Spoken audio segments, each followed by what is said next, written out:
अच्छा जी, आज के लेक्चर में हम जेरियाटिक्स का most important topic biological theories of the ageing को डिस्कस करेंगे। ठीक है, अब basically biological theories of ageing क्या है, ठीक है, और इसको हम किन किन पार्ट्स में डिवाइड करती हैं।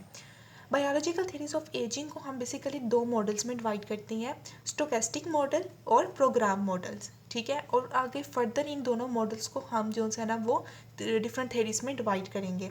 स्टोकेस्टिक मॉडल में क्या होता है कि तुम्हारे पास फर्दर तीन टाइप्स की थेरी आ जाती हैं, collagen, cross linkage, free radical और ग्लाइकोसाइलेशन थेरी। ठीक हो गया।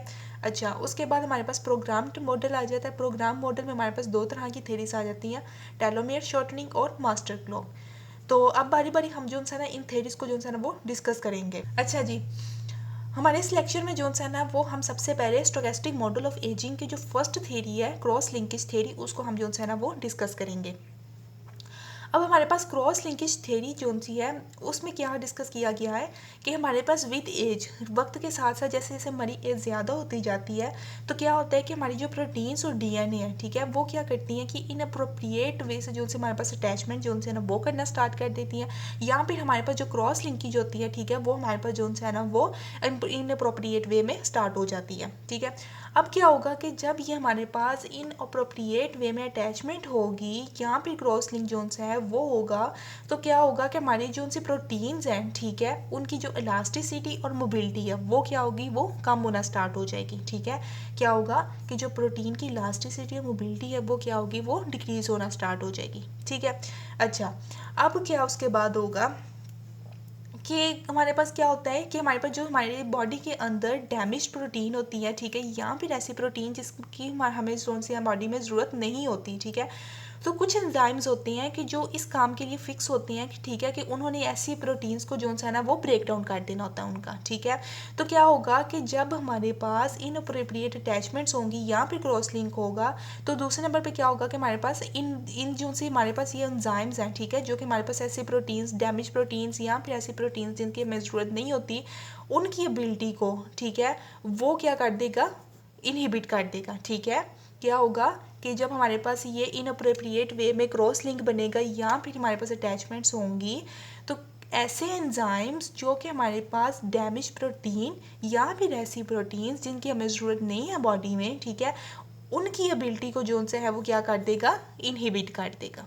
ठीक है, अच्छा, अब क्या होगा कि जब हमारे पास ये डैमेज्ड प्रोटीन जो सी है, ठीक है, ये हमारे पास जो है ना बॉडी के अंदर ही रहेगी। ठीक है, वो हमारे पास क्योंकि उन एंजाइम्स की एक्टिविटी जो है वो तो इनहिबिट हो गई है। ठीक है, अब ऐसी प्रोटीन्स जो सी हैं वो हमारी बॉडी के अंदर क्या करेंगी, प्रॉब्लम्स काज करेंगी। ठीक है, अब वो प्रॉब्लम्स कौन कौन सी हैं, ठीक है, वो हम अब देखते हैं कि हमारे पास जो सी स्किन है, ठीक है, हम देखते हैं कि हमारे पास जो ओल्डर एडल्ट होते हैं, ठीक है, जिनकी मतलब वक्त के साथ साथ एज ज़्यादा होती जाती है, ठीक है, तो उनकी जो स्किन है, ठीक है, उन पर रिंकल्स आना शुरू हो जाते हैं। ठीक है, उनके दांत जो से हमने देखा होता है कि अक्सर जो बुरे लोग होते हैं उनके दांत भी टूटना शुरू हो जाते हैं। ठीक है, और उसके बाद उनको लंग्स प्रॉब्लम्स भी जो है ना वो भी स्टार्ट हो जाती है। ठीक है, लंग्स उनकी डैमेज होना शुरू हो जाती हैं। ठीक है, उसके बाद क्या होता है कि हमारे पास जो से उनकी किडनी का जो फंक्शन है वो रिड्यूस होना शुरू हो जाता है। ठीक है, किडनी जो है वो प्रॉपर वे में फंक्शन नहीं करता। ठीक है, तो क्या होगा कि समटाइम्स हमने देखा है जो ओल्डर एडल्ट होते हैं उनको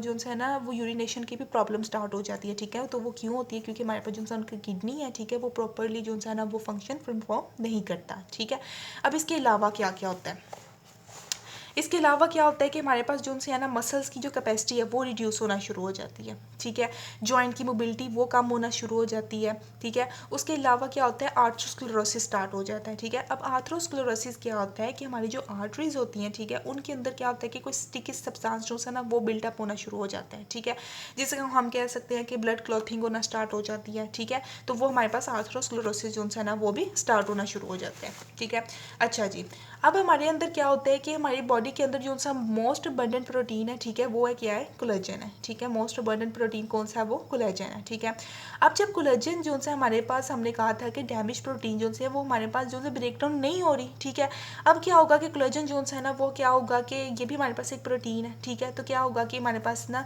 ये लेस सोलूबल होना शुरू हो जाएगा। जब भी हमारे पास सोलूबल ही नहीं होगा, ठीक है, तो क्या होगा कि ये क्या होगा, रिजिड होना शुरू हो जाएगा। ठीक है, तो ये थी हमारे पास सिंपल